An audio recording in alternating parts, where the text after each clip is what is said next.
Hello दोस्तों, कैसे हैं आप लोग। मेरे चैनल हॉरर 100% पर आप सुनते हैं दुनिया भर की रहस्यमयी और हॉन्टेड कहानियाँ। तो चलिए शुरू करते हैं आज का वीडियो। लेकिन इससे पहले आपसे गुजारिश है कि अगर आप मेरे चैनल पर पहली बार आए हैं और इसको सब्सक्राइब नहीं किया है तो अभी कर लें और बेल आइकन पर भी टैप कर लें ताकि जब भी कोई नई वीडियो आए तो आपको पता चल जाए। आज मैं आपको कुछ रहस्यमय लोगों और घटनाओं की कहानियां सुनाऊंगा जिसको सुनकर आपका सिर चकरा जाएगा। हम सब जानते हैं कि रहस्यमय फिल्मों की बहुत डिमांड रहती है। लोग रहस्य से भरी कहानियां भी पसंद करते हैं। हर सीन के बाद उत्सुकता बढ़ती रहती है ये जानने की कि आगे क्या होगा। सोचिए, जब फिल्में देखकर यह हाल होता है तो भला जिस इंसान का जीवन खुद रहस्य हो और उसके आसपास के लोगों को कैसा महसूस होता होगा। वैसे तो हर इंसान के जीवन से कोई न कोई रहस्य जुड़ा होता है, लेकिन कुछ ऐसे लोग भी हुए हैं जिनका पूरा जीवन ही रहस्य बनकर रह गया है। तो चलिए आज आपको बताते हैं कुछ ऐसे ही लोगों और घटनाओं के बारे में जिनकी कहानी पर अगर फिल्म बने तो एक अलग ही लेवल का मिस्ट्री ड्रामा देखने को मिलेगा। हमारी पहली कहानी है अमेरिका के रहने वाले रे ग्रीसर के बारे में। यह घटना है 15 अप्रैल 2005 की। सोचिए, एक आदमी अपने घर से ऑफिस के लिए निकलता है, अपना काम ख़त्म करता है, अपनी गर्लफ्रेंड से फ़ोन पर बात करता है और फिर अचानक से गायब हो जाता है। वो भी ऐसा गायब नहीं कि कुछ वक्त के बाद उसका या उसकी मौत का कोई सुराग मिल जाए, बल्कि वो इस तरह गायब होता है कि आज 18 सालों बाद भी उसका कोई अता पता नहीं मिला। हम यहाँ बात कर रहे हैं अमेरिका के पेंसिल्वेनिया निवासी रे क्रिसर की। रे का इस तरह से गायब होना सबको चौंका गया था। पेशे से एक वकील, एक बेटी का पिता और अच्छी खासी जायदाद का मालिक, रे के गायब होने के अगले दिन उसकी कार और उसका मोबाइल फ़ोन उसके घर से तकरीबन 55 मील दूर एक नदी के किनारे से बरामद किए गए थे। कुछ महीनों के बाद रे का लैपटॉप और हार्ड ड्राइव नदी किनारे मिला। हार्ड ड्राइव बुरी तरह से बर्बाद कर दी गई थी। आमतौर पर खुद में ही व्यस्त रहने वाला रे अपनी मौत के दिन एक अनजान औरत के साथ देखा गया था, जो उसकी गर्लफ्रेंड तो नहीं थी। जहां उसकी कार बरामद हुई वहीं सिगरेट की राख भी मिली, जबकि हैरान कर देने वाली बात यह थी कि रे सिगरेट पीने का आदी बिल्कुल नहीं था। इन सब के अलावा एक सुराग रे के कंप्यूटर से भी मिला। दरअसल रे की इंटरनेट ब्राउजिंग हिस्ट्री में पाया गया कि उसने कई बार सर्च किया था कि हार्ड ड्राइव को कैसे नष्ट किया जाता है। इन सब के बावजूद रे का कुछ पता न चल सका। कुछ लोगों का मानना है कि रे ने खुद से ही खुद को गायब कर लिया ताकि वो एक नई जिंदगी शुरू कर सके। वहीं कुछ लोग मानते हैं कि रे ने खुदकशी कर ली। काफ़ी छानबीन करने के बाद भी जब पुलिस कोई ठोस सबूत नहीं जुटा सकी तो 2009 में रे को ऑफिशियली मरा हुआ घोषित कर दिया गया। आप जब रे के गायब होने की हर कड़ी को जोड़ेंगे तो आपको लगेगा जैसे आप कोई मिस्ट्री फिल्म की कहानी सुन रहे हैं। दोस्तों, अगली कहानी अमेरिका की ही है। ये कहानी है लॉरी एरिका रफ नाम की एक औरत की। यूं तो दुनिया में हर इंसान की अपनी एक पहचान है। खोजने पर आए तो पता लगाया जा सकता है कि कौन शख्स कहाँ पैदा हुआ था, उसकी परवरिश कहाँ हुई और उसके परिवार में कौन कौन लोग हैं। लेकिन अमेरिका के डलास की रहने वाली लॉरी एरिका रफ की कहानी आम लोगों से अलग थी।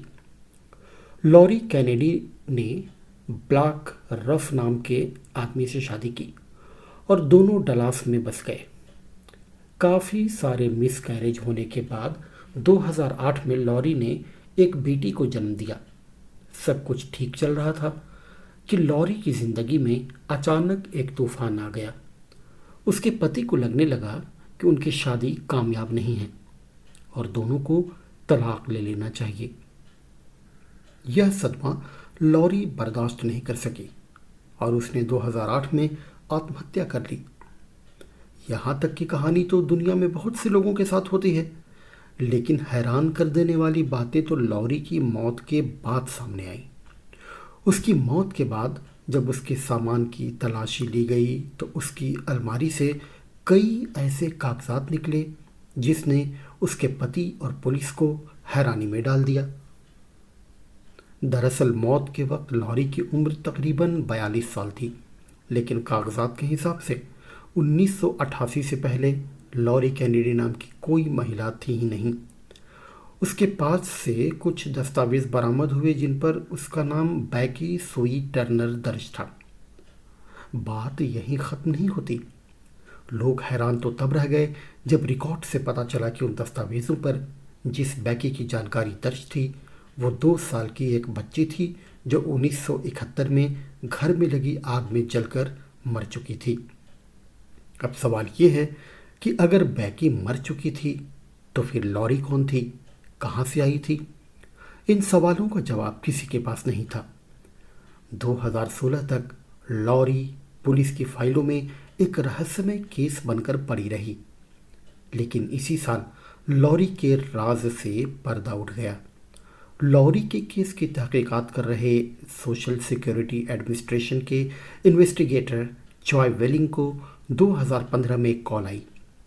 यह कॉल न्यूक्लियर फिजिसिस्ट और फोरेंसिक जीनोलॉजिस्ट कॉलिन फिट्जपैट्रिक का था। दरअसल 2013 के बाद जब लॉरी की कहानी अखबारों में छपने लगी, तब से कॉलिन ऑनलाइन ही इस केस की छानबीन में जुटे हुए थे। कॉलिन ने जॉय को बताया कि उन्होंने लॉरी के डीएनए से उसकी फैमिली हिस्ट्री निकाल ली है, जो फिलाडेल्फिया में रहती है। कॉलिन की बात पर भरोसा कर जॉय जब उनके बताए हुए पते पर पूछताछ करने पहुंचे तो उन्होंने उस परिवार के लोगों को लॉरी का ड्राइविंग लाइसेंस दिखाया जिस पर उसकी फ़ोटो थी।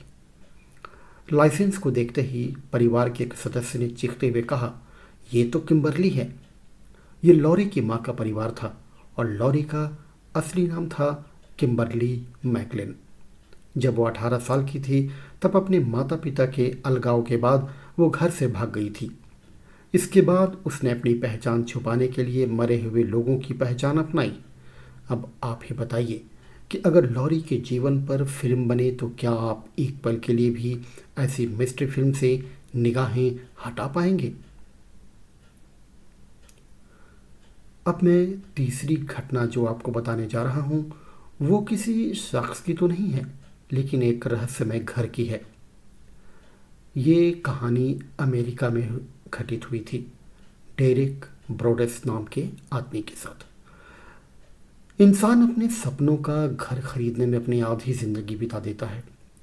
बहुत से लोग तो ऐसे भी हैं जिन्हें उनकी ज़िंदगी में अपनी छत नसीब ही नहीं होती। डेरिक और मारिया ब्रोडेस खुशकिस्मत थे जो उन्होंने अपने सपनों का घर खरीद लिया था। अमेरिका के न्यू जर्सी में मौजूद एक पॉश इलाके वेस्टफील्ड में डेरिक ने लगभग $13.5 लाख में ये घर खरीदा और $1 लाख इसके ऊपर रेनोवेशन में खर्च किए। डेरिक अपनी पत्नी मारिया और 3 बच्चों के साथ जल्द से जल्द 6 बेडरूम वाले इस शानदार घर में शिफ्ट होना चाहता था। सब कुछ तो हो चुका था, लेकिन थोड़ा रेनोवेशन का काम बाकी था। यहाँ तक सब ठीक था। डेरिक और उसका परिवार अपने नए घर को लेकर काफ़ी उत्साहित थे। तभी डेरिक के साथ कुछ ऐसा हुआ जिसने उनकी रातों की नींद उड़ा दी। दरअसल डेरिक एक दिन जब अपने नए घर में पेंटिंग का काम देख रहा था, तभी उसके लेटर बॉक्स में एक चिट्ठी मिली। चिट्ठी में सबसे पहले उन्हें नया घर खरीदने की बधाई दी गई थी। इसके बाद चिट्ठी लिखने वाले ने लिखा था कि इस घर पर नज़र रखी जा रही है। लिखने वाले का दावा था कि उसकी कई पीढ़ियां इस घर पर नज़र रखे हुए हैं। 1920 के दशक से उसके दादा ने इस पर नज़र रखी, 1960 के बाद उसके पिता ने, और अब वह इस घर पर नज़र रखे हुए है। उसने डेरेक को यह भी लिखा था कि वे नहीं जानते कि इस घर की दीवारों में क्या राज दफन है। चिट्ठी लिखने वाले ने अपने नाम की जगह दी वॉचर लिखा था। चिट्ठी को लेकर डेरेक ने पुलिस में शिकायत भी की, लेकिन चिट्ठियों का सिलसिला रुका नहीं। अब तो डेरेक को चिट्ठियों में धमकियां तक मिलने लगी थीं। चिट्ठी लिखने वाला खुद को उनका पड़ोसी बताता था और उसे डेरेक और उसके परिवार से जुड़ी हर छोटी बड़ी जानकारी पता थी। वह डेरेक के बच्चों को यंग ब्लड कहकर पुकारता था और धमकी देते हुए उसे उनका ख्याल रखने को कहता था।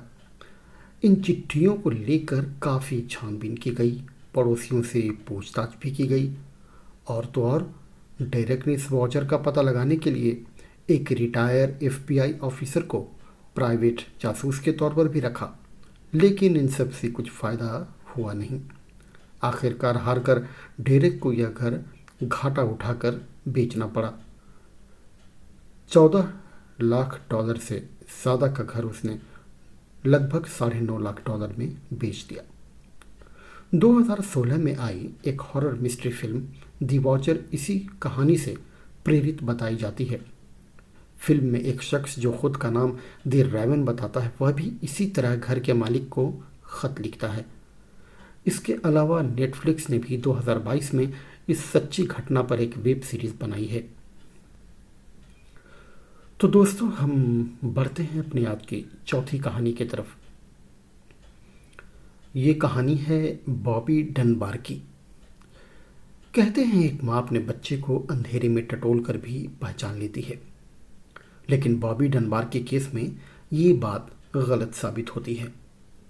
यह घटना है 1912 की, जब 4 साल का बॉबी डनबार अपने परिवार के साथ लुजियाना स्थित स्वायज लेक पर घूमने गया था और बॉबी यहाँ से अचानक ही लापता हो गया। उसे हर तरफ खोजा गया। पुलिस में रिपोर्ट दर्ज कराई गई, लेकिन उसका कहीं पता नहीं चला। इस घटना के लगभग 8 महीने के बाद पुलिस ने मिसिसिपी राज्य से बॉबी को बरामद किया। बॉबी किसी विलियम वॉल्टर्स नाम के आदमी के साथ था। विलियम पुलिस को बार बार ये कहता रहा कि वह लड़का बॉबी नहीं, बल्कि जूलिया एंडरसन नाम की महिला का बेटा चार्ल्स ब्रूस एंडरसन है, मगर पुलिस ने उसकी बात नहीं मानी। खैर, पुलिस ने भले विलियम की नहीं सुनी, लेकिन बॉबी के माँ बाप तो ये पहचान ही सकते थे कि वो उनका बेटा है या नहीं।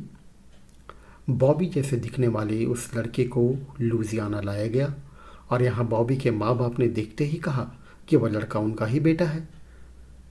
बॉबी की मां ने उसके शरीर पर तिल के निशान और दूसरे और निशानों के आधार पर इस बात की पुष्टि कर दी कि वही बॉबी डनबार है।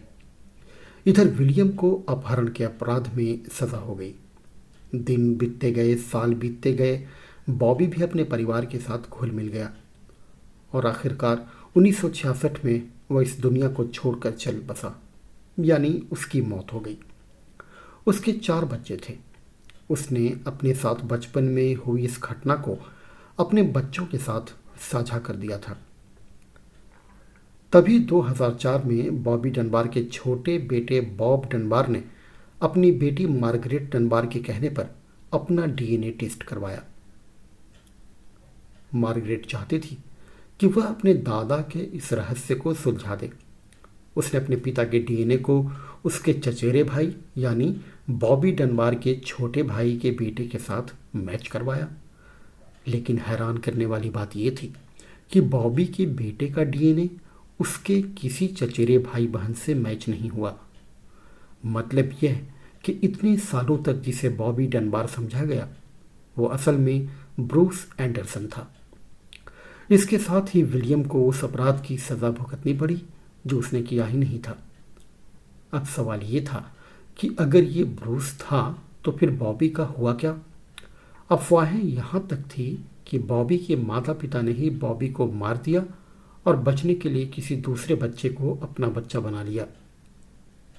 वहीं मार्गरेट ये मानती हैं कि बॉबी उस दिन तालाब में गिर गया या फिर किसी जंगली जानवर का शिकार हो गया, जो भी हो, लेकिन यहाँ सिर्फ अफवाहें ही है।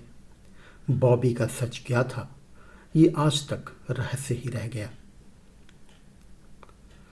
अगली कहानी दोस्तों जो मैं आपको सुनाऊंगा वो भी बड़ी अजीब केस मानी जाती है।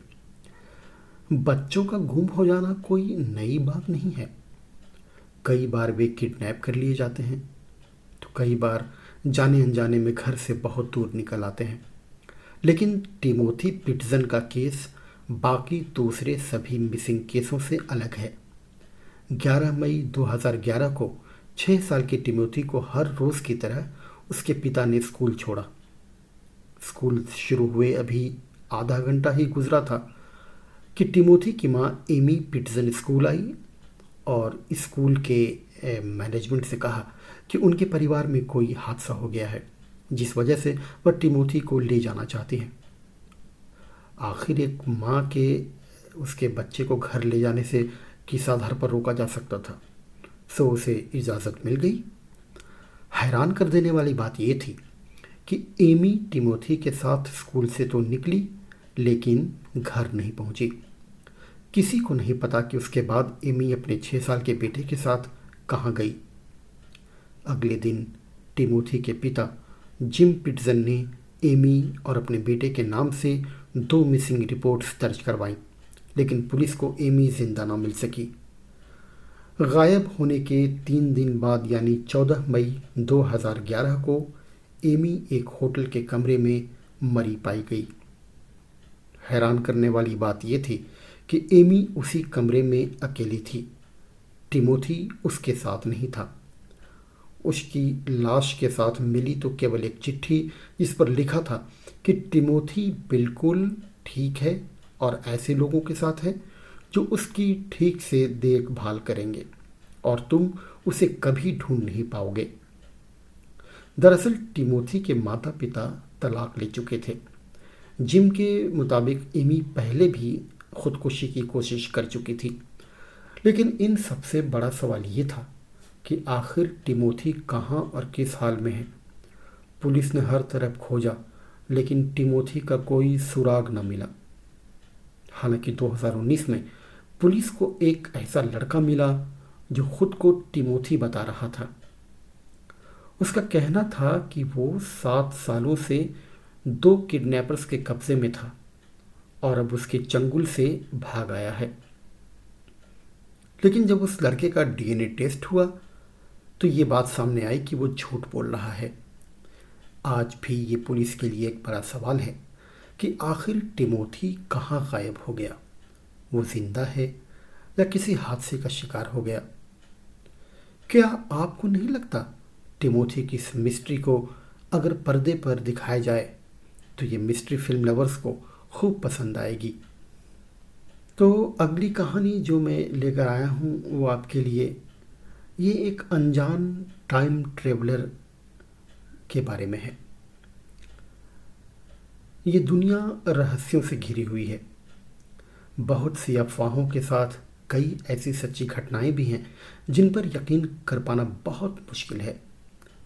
आज से 66 साल पहले जापान एयरपोर्ट पर उतरे एक अनजान यात्री की कहानी भी कुछ इसी तरह रहस्यमयी है। 1954 में टोक्यो के हेनेडा एयरपोर्ट पर एक यात्री उतरता है।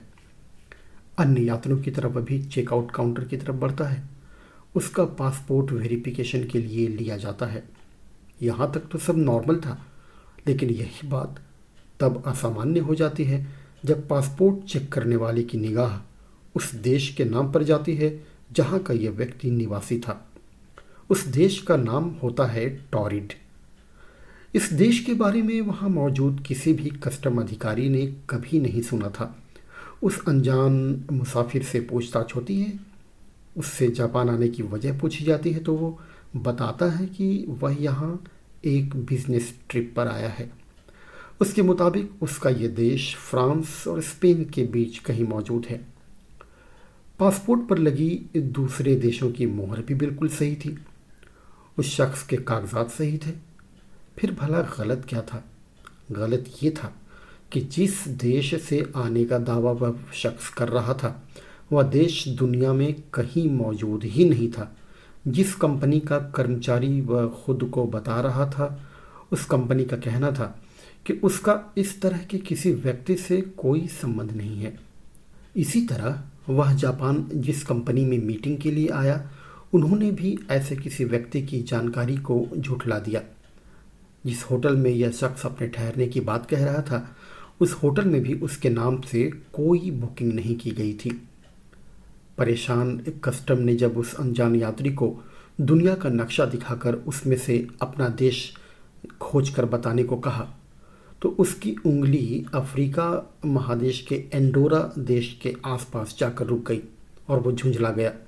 उसका दावा था कि यह मैप गलत है क्योंकि यहाँ एंडोरा की जगह टॉरिड का नक्शा होना चाहिए। उसने ये भी कहा कि उसका देश वहाँ 1000 साल से मौजूद है। उस मुसाफिर की हर बात कस्टम अधिकारियों को उलझा रही थी, लेकिन उसके दस्तावेज कहीं से भी फर्जी नहीं लग रहे थे। और तो और उसके पासपोर्ट पर इससे पहले टोक्यो की कई यात्राओं की मोहर लगी हुई थी। मामले को उलझता देख एयरपोर्ट अथॉरिटी ने एक होटल के कमरे में पुलिस कस्टडी के साथ उस अनजान मुसाफिर के ठहरने का इंतज़ाम किया। उन्हें लगा कि इससे उन्हें इस रहस्यमयी शख्स के बारे में गहराई से पूछताछ करने का वक्त मिलेगा, मगर हर किसी की आंखें फटी की फटी रह गईं जब अगली सुबह वह शख्स उस बंद कमरे के अंदर से ही न जाने कहाँ गायब हो गया। इतना ही नहीं, बल्कि जो दस्तावेज पुलिस ने उससे बरामद किए थे वे सब भी गायब थे। वह शख्स कौन था, कहाँ से आया था और ये टॉरिड देश का क्या राज था, ये सब आज 66 सालों के बाद भी एक रहस्य बना हुआ है। कई रिपोर्ट में ये बात भी कही गई कि वो शख्स एक टाइम ट्रैवलर था जो गलती से इस समय में आ गया था। हालांकि इस तरह की किसी बात की कभी पुष्टि नहीं हुई है। और आखिरी कहानी जो मैं आपको आज सुनाने वाला हूँ वो है नॉर्वे की। इसको इसडल वुमन या इसडल महिला कहा जाता है। बात ऐसी है कि 1970 में नॉर्वे की इसडलन वैली में एक महिला की जली हुई लाश बरामद की गई। तो इसडलन वैली के नाम के आधार पर ही इस रहस्यमयी महिला का नाम इसडल महिला रखा गया। हुआ यूं कि एक पैदल यात्री जो वहां से अपनी बेटी के साथ गुजर रहा था, उसी ने इस लाश को देखा और पुलिस को खबर दी। महिला की लाश इतनी बुरी तरह जली हुई थी कि उसकी पहचान कर पाना नामुमकिन था। उसका सामान उसके पास ही पड़ा था। उसके कपड़ों पर टैग मौजूद नहीं था। ऐसा लग रहा था कि टैग को किसी ने हटा दिया है। पुलिस के पास इस बात की कोई जानकारी नहीं थी कि वो लाश किसकी है। महिला को लेकर संदेह तब और बढ़ने लगा जब उसके हाथ में थामा हुआ सूटकेस खोला गया। उस सूटकेस में नकली बाल, 8 से ज़्यादा पासपोर्ट, बिना निर्देश वाले चश्मों के जोड़े और कुछ हाथ से लिखे कोड बरामद हुए। जब इन कोड्स को तोड़ा गया तो पता चला कि ये तारीखें उन जगहों की सूची है जहां इस महिला को जाना था। पोस्टमार्टम की रिपोर्ट आने के बाद पता चला कि उस महिला के शरीर में 50 से 60 की तादाद में नींद की गोलियां मिली हैं और इसके साथ ही उसके पैर में गोली मारी गई थी। यह बात भी सामने आई कि उसे मारने के बाद नहीं बल्कि जिंदा ही जलाया गया था। इन सब बातों के बाद अब कई नए सवाल सामने खड़े हो गए थे, जैसे कि वो कौन थी, उसे किसने और क्यों मारा होगा, या कोई वो जासूस थी। आखिर पुलिस ने इस केस को सबसे छुपाने की कोशिश क्यों की? सवाल तो बहुत उठे मगर जवाब आज तक नहीं मिल पाया। इस स्टिल महिला के केस के बारे में जानने के बाद आपको नहीं लगता कि ये कहानी एक मिस्ट्री फिल्म का सॉलिड मसाला बन सकती है? हालांकि इस पर 2019 में एक टीवी सीरीज बननी भी शुरू हुई थी। तो दोस्तों, ये कहानियाँ सुनने के बाद आप अपनी प्रतिक्रिया कमेंट बॉक्स में लिख सकते हैं। आप मुझे कुछ सुझाव भी दे सकते हैं कि आप किस तरह की कहानियाँ सुनना पसंद करते हैं। अगर किसी के पास कोई सच्ची घटना हो, हॉरर से जुड़ी हुई या भूत प्रेत जिन्न से जुड़ी हुई, तो वो डिस्क्रिप्शन में दिए गए मेरे ईमेल पते पर अपनी कहानी शेयर कर सकता है। मैं आपकी कहानी अपने चैनल पर ज़रूर सुनाऊंगा। तो दोस्तों, मिलते हैं अपने अगले वीडियो में। तब तक के लिए मुझे दीजिए इजाज़त।